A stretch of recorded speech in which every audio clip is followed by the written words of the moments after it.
ya harusnya ya dengan konstitusi yang kita anggap baik pada hari ini ya tidak terjadi sebagaimana yang disebut sebagai politik dinasti gitu. Karena kan gini, kalau aku setuju tadi sama Mas Juan kayak Puan jadi ketum dan segala macam gitu, dan bahkan itu benar ada di dalam ketua gitu DPR kan. ya. Bahkan itu jadi ketua DPR dan ditunjuk. kawan-kawan gitu kan.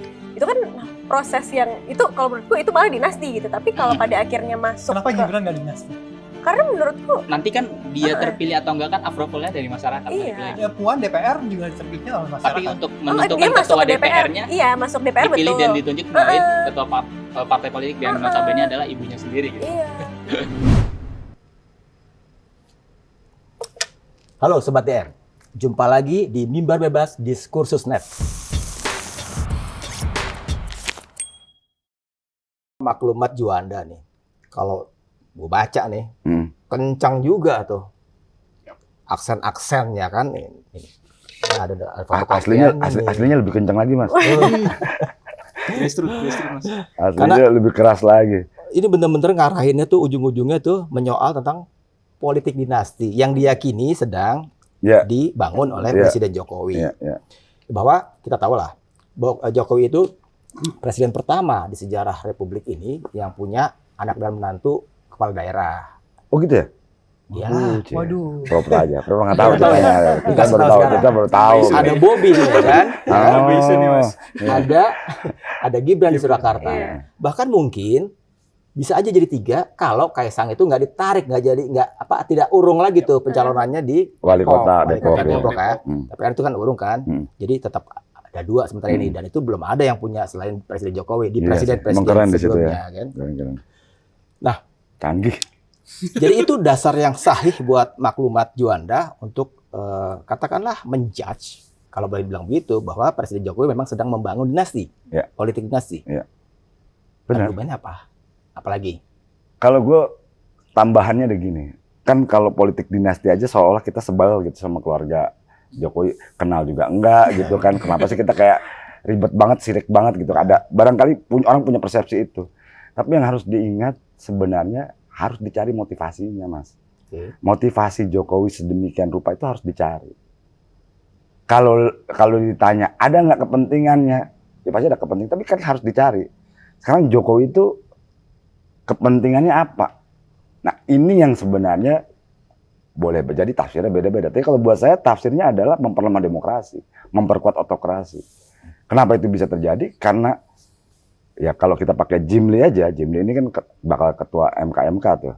Jimli aja menulis bahwa ini sebagai upaya totalitarianisme gaya baru. Jadi ada yang bilang, misalnya ada yang bilang ya, enggak dong, kita masih bisa partai politiknya masih banyak, kita nggak sama dengan Orde Baru. Nih ada yang bilang gitu ke kita tuh. Ada yang membantah, enggak kok, kita nggak balik ke nol. Tapi reformasi jalan terus, tapi memang ada persoalan gitu. Saya bilang kalau ukuran standarnya Orde Baru ya sama aja kayak Orde Baru ngomong ke kita waktu tahun 98, di Orde Lama kita beda loh. Berarti kan standarnya standar yang rendah, tapi kita pakai dong standar demokrasi yang sudah maju. Kalau pakai standar demokrasi yang maju, Putin, Erdogan itu totalitarian, diktator kelasnya. Kenapa? Karena mereka telah menggunakan mereka telah memperdaya demokrasi untuk kekuasaannya. Jokowi tidak mau atau tidak jadi ya, kalau ada yang bilang tidak jadi 3 periode, tidak jadi menunda pemilu. Tapi yang terjadi adalah Gibran menjadi bakal cawapres. Bobi mungkin akan maju sebagai gubernur Sumatera Utara. Jadi pertanyaannya ini untuk apa? Untuk legasi apa yang ditawarkan? Kalau bukan legasi untuk mengamankan kepentingan politik terdahulunya. Apa itu? Ya undang-undang tadi yang selama ini kita tolak. KPK yang diperlemah, terus kemudian Omnibus Law, ditambah yang terakhir kalau misalnya IKN. IKN itu kita harus bayangin, mungkin nggak kita berjuang secara LDR? Karena gini, di IKN itu isinya cuma birokrat, ASN semua, nggak ada pilkada. Jadi di situ yang mimpin ditunjuk sama presiden. Semua tuh satu IKN. Dia yang akan menentukan negara ini mau kemana, investasinya sama siapa. Kita mau bergerak dari mana? Nggak bisa, orang kita bukan warga di situ. Yang warga di situ ada karyawan ASN. Jadi apa? Perjuangan kita LDR nanti itu. Saya belum pernah bisa bayangkan kita bisa mengkritik sebuah institusi yang dari jauh begitu.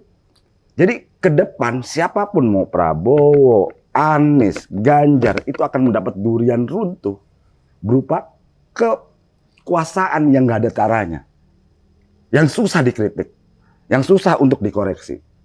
Kenapa ini jadi serius? Karena itulah sepenting itulah perebutan hari ini sehingga Jokowi sadar kalau gue lepas, kalau menurut saya pasti dia harus taruh orang karena dia punya kepentingan. Itu aja sih. Tanya sebelah nih, ada nggak dalam tanda petik pembelaan dengan ya kalau boleh dibilang cap atau tudingan bahwa Jokowi sedang membangun politik dinasti? Oke, kalau sebenarnya dari kita ya, dinasti menurut kita nih ya, sepahamnya kita Nggak gitu apa-apa ya.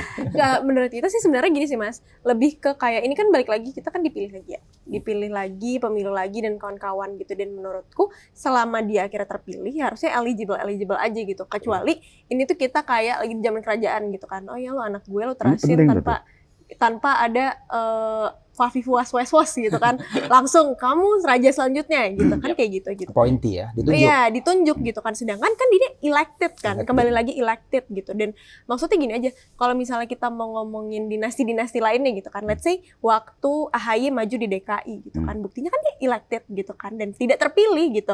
Maksudnya kan akhirnya ujung-ujungnya semuanya kembali lagi. Kalau misalnya memang kita tidak mau mendukung gitu, mungkin ada yang tidak mau mendukung, ya silahkan gitu. Dan itu kan sebenarnya esensi dari demokrasi kan. Kayak ya udah, you choose what you want gitu. Ini alasan yang selalu dipakai. Dan inilah yang dipakai sama Putin dan Erdogan. Gue elected, rakyat yang pilih. Tapi lama lu. Gitu. Itu penting tuh. Jadi satu argumennya bagi kelompok yang nggak sadar ya. Saya bilangnya nggak aware. Gue nggak bilang lu mendukung diktator, tapi lu nggak aware bahwa ada proses menuju diktator. Itu adalah biasanya dipakai itu, bahwa ini jalur demokratis, elected dan sebagainya. Tapi harus ingat, bagaimana cerita, kalau dia pakai tadi bahkan AHY gitu, bagaimana cerita AHY dipilih di dalamnya? Ada proses yang demokratis nggak? Enggak, iya betul. Bagaimana Puan dipilih di dalamnya? Ya. Ada nggak proses demokratis nggak? Nah, ada nggak konvensi nggak? Nah, bagaimana Gibran dipilih? Ada nggak konvensinya? Nggak ada, elit semua. Kita bisa lihat periksa aja, Prabowo ketemu Jokowi ketemu Erlangga ketemu elit aja. Jadi juragan-juragan partai yang menentukan Juragan-juragan partai yang menentukan. Artinya, jadi ini jangan dianggap naif bahwa ini sebagai proses demokratis. Kita harus betul-betul cemas bahwa ini proses yang akan mendorong dinasti itu muncul. Dan sorry ya, buat yang teman-teman muda, kita akan jadi penonton kalau kita biarkan ini. Yang kita lihat nanti ya, anaknya Surya Paloh lawan anaknya Erlangga, lawan dengan Gibran dan sebagainya. Itu kita cuma jadi penonton. Kita mau kayak gitu? Enggak dong. Gue nggak pengen jawab. Gue host. Ya kali lo kepancing. Siapa tahu lo enggak gitu kan, gue denger gue gitu. Langsung semangat, udah pihak gitu langsung. Enggak ya. Nah sekarang pengen tanya ke sebelah lagi nih. Mbak Sarah. Ya sorry tadi lu pengen ngomong soal gue tadi. Mas Kadafi. Bisa nggak Anda, jangan Anda deh kayaknya berjarak banget. Bisa nggak nih Mbak dan Mas ini memberikan referensi atau bahkan data-data empiris tentang sisi baik dari sebuah politik dinasti? Coba. Oke. Data empiris untuk suatu politik dinasti ya Mas. Tadi kan yang dianggap baik jadinya sisi baik kan kalau dari Bung Johnson kan itu pasti nggak ada sisi baiknya.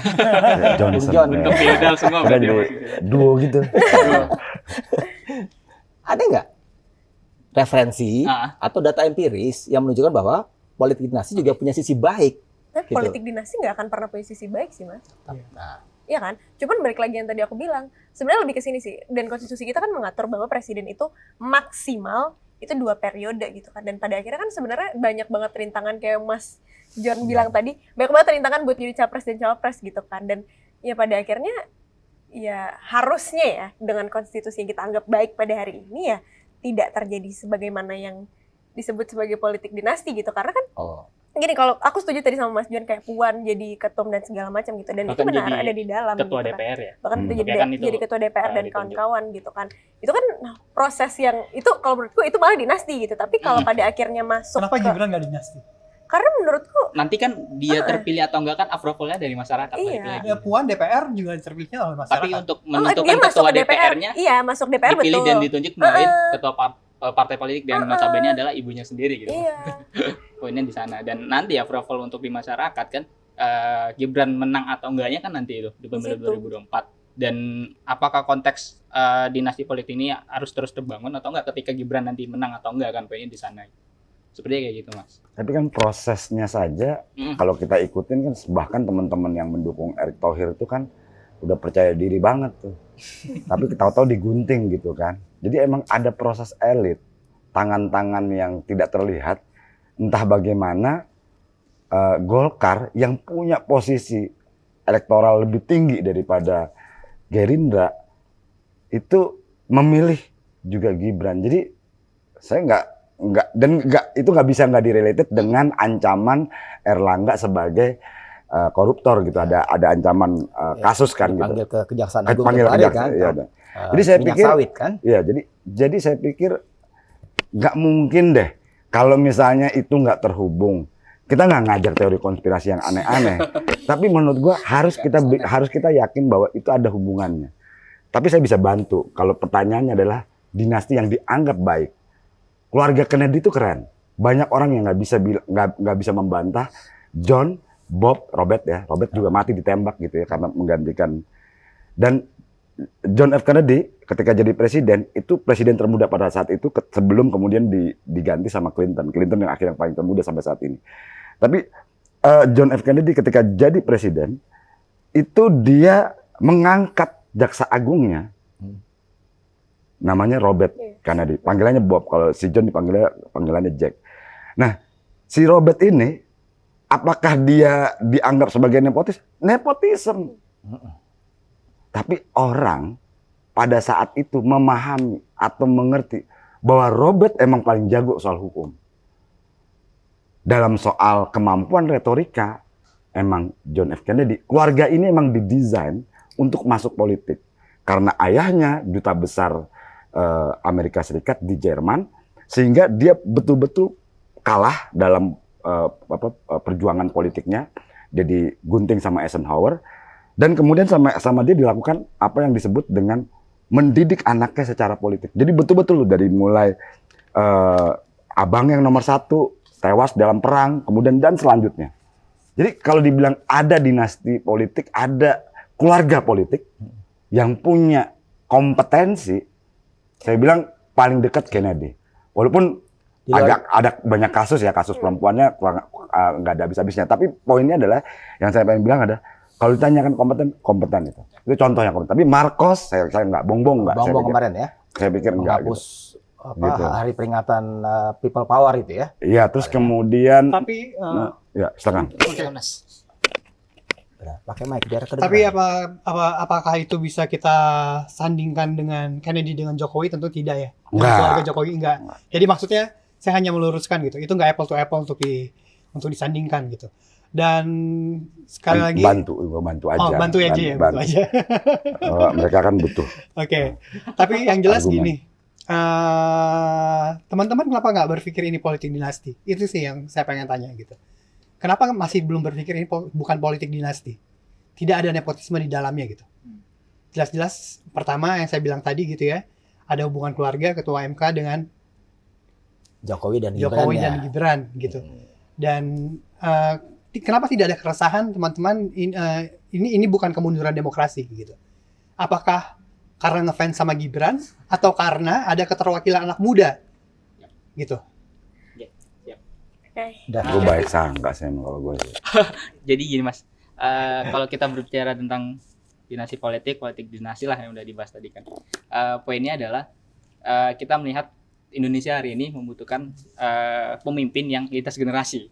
Oke. Ya, tadi populasi itu data yang kuat kan, dengan anak mudanya banyak, dan bahkan ya poin utama adalah keterwakilan pemimpin itu ya kita anak muda, karena pada dasarnya anak muda lah yang mengerti anak muda sendiri gitu loh, apa yang dimau dan proses pembangunan seperti apa. Pada dasarnya juga anak muda lah yang lebih, kita nggak bilang Gen Z, milenial itu lebih open minded, tapi kenyataannya seperti itu kan, dapat berkolaborasi kan Mas, dengan lintas generasi antara satu sama lain. Bahkan Gen Z dengan milenial tuh mewariskan hal tersebut. Apa yang dilakukan milenial, Gen Z bisa ngelakuin hal itu juga gitu. Dengan kata lain, bentuknya kolaborasi dan keterwakilan yang ada di sana.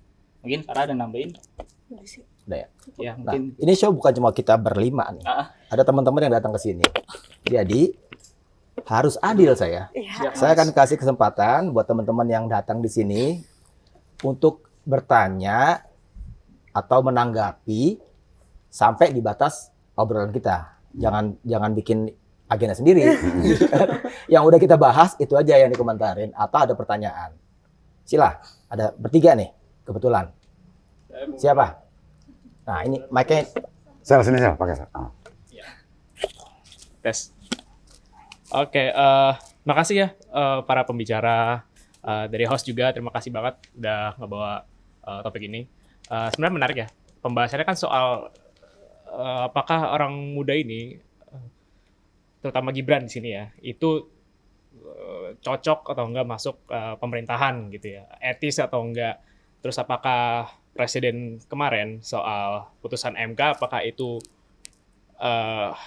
apa ya namanya? Kalau bisa secara legal sih sah, tapi kalau biasakan kita lihat di masyarakat, apakah itu sebuah praktik hukum yang baik atau enggak gitu kan? Karena kan dia tuh bukan cuma soal putusannya, tapi soal konteks putusannya itu. Dia tuh diputuskan pada masa urgency.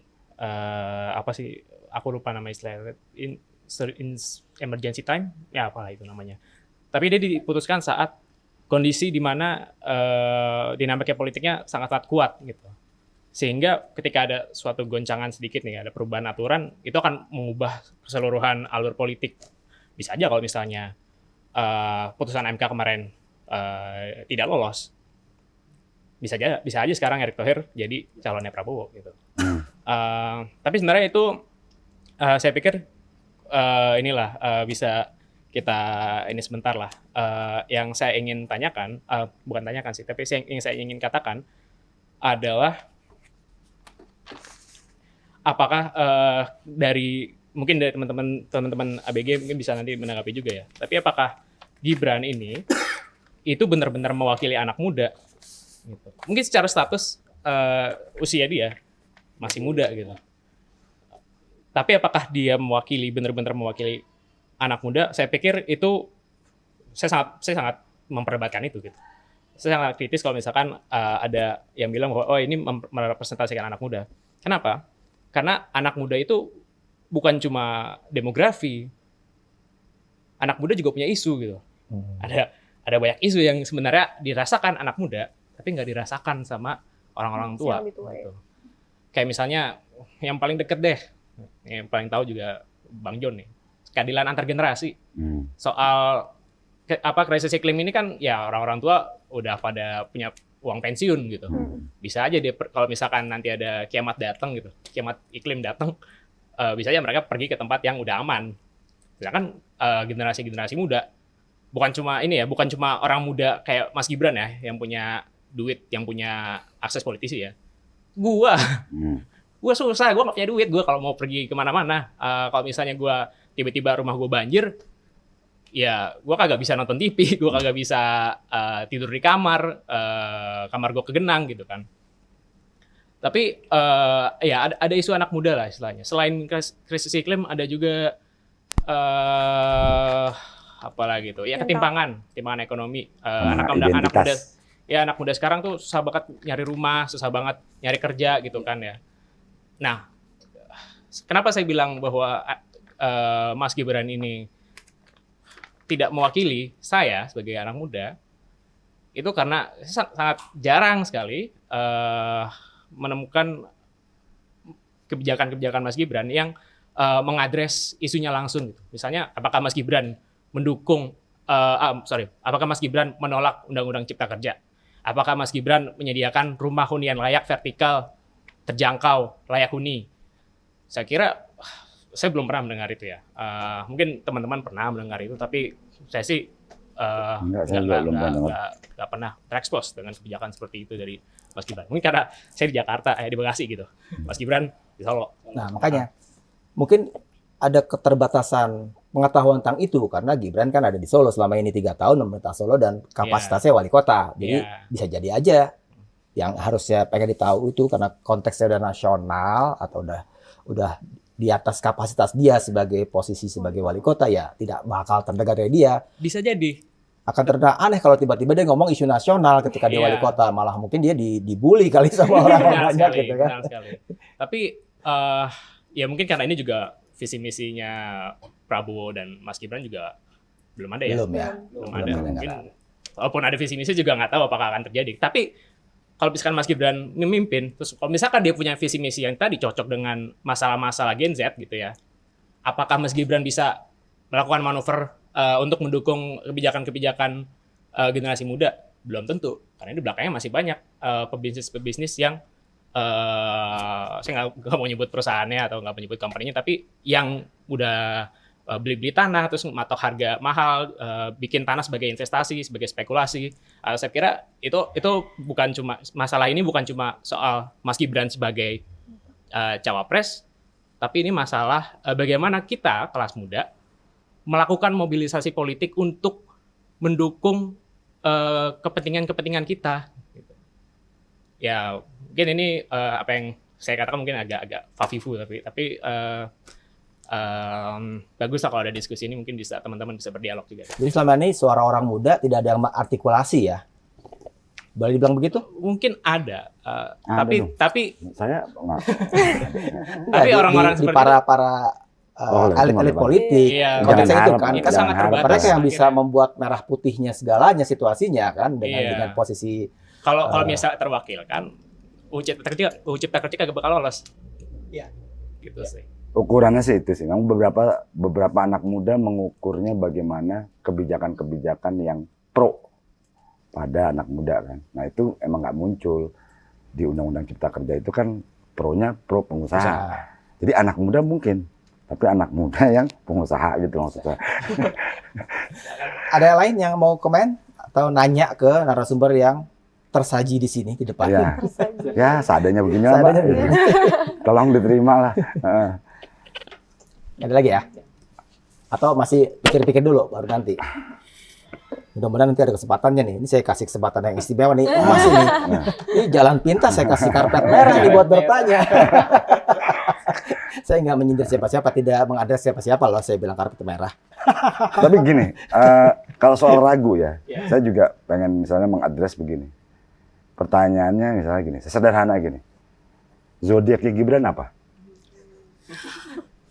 Oh ini isu personal nggak nih? Iya, itu personal. Isu personal nggak nih? Bukan. Kalau kita misalnya saya membayangkan, saya malah khawatir maksudnya kalau ada yang meragukan, saya meragukan ABG benar-benar membela Gibran. Zodiaknya Gibrannya nggak tahu kira-kira gitu. itu poin menurut gue ya.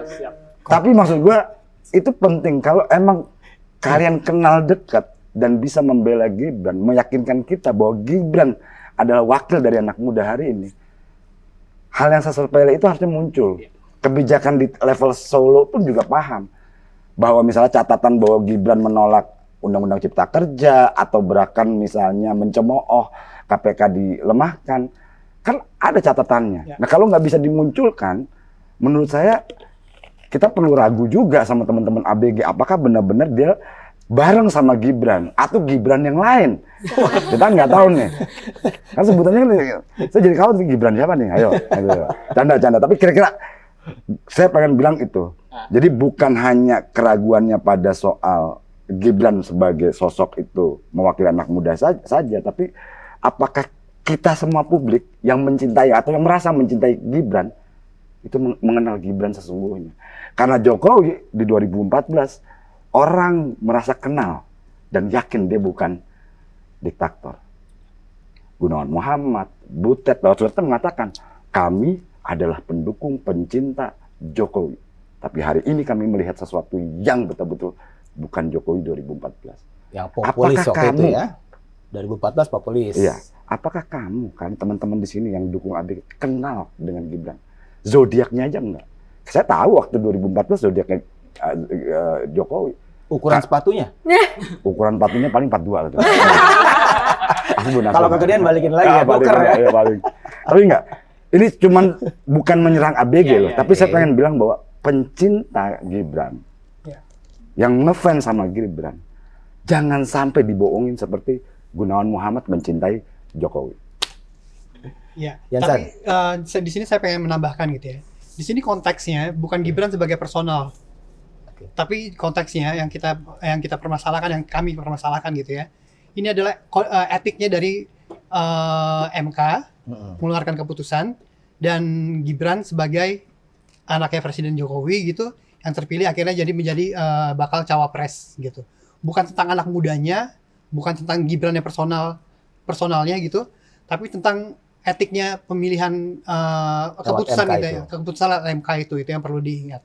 Dan yang kedua juga kepada teman-teman, seperti yang Bang John tadi bilang gitu ya, ini visinya benar karena ini karena mencintai Gibran atau saking ngefansnya sama Gibran, atau tadi saya pengen mempertanyakan, atau karena ada keikutsertaan anak muda di politik gitu. Bisa digunting tuh Mas, dengan politik dinasti. Jadi 57 itu harus kita periksa ulang, kita nggak boleh nuduh ya.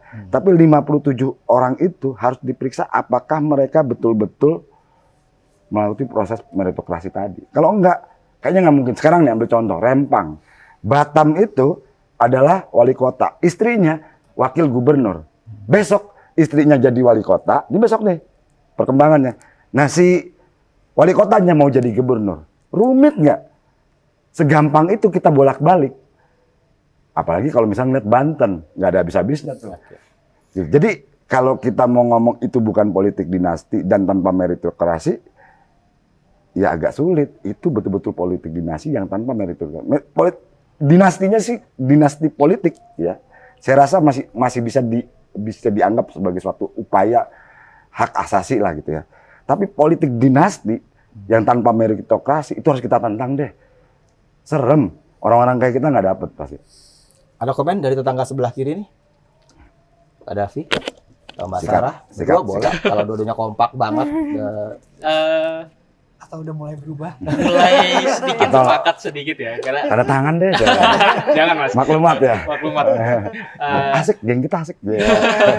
Karena emang dari awal landasan kita adalah kita ketemu secara organik gitu Mas, dan melihat kita butuh keterwakilan tadi. Narasi tadi yang kita sampaikan adalah pemimpin ini butuh kolaborasi lintas generasi. Dan kalau kita menyalahkan bagaimana bentuk kaderisasi partai politik, ya itu benar. Fungsi partai politik melakukan pendidikan politik tingkatan masyarakat dan lain sebagainya. Sampai sekarang apa fungsinya? Nggak ada gitu. Itu nihil, karena pada dasarnya bahkan teman-teman atau anak muda sekarang ya kayak kita belajar politik itu banyak yang melalui media kadang kan, nonton bagaimana bentuk perkembangan politik dan sebagainya. Fungsinya di situ, dan titik poinnya adalah perbaikin partai politik yang mungkin Mas, cara kaderisasi seperti apa untuk menilai orang-orang kader di dalamnya itu seperti apa untuk meneruskan, sesimpel itu sebenarnya. Tapi Dan ya, mainnya harus jauh. Oke. Kenapa mainnya harus jauh? Kalau referensi kita hanya politik Indonesia, aduh, Iya, Kurang. benar. sedih banget, kita udah ketinggalan perangkatnya, bentuk partai politiknya.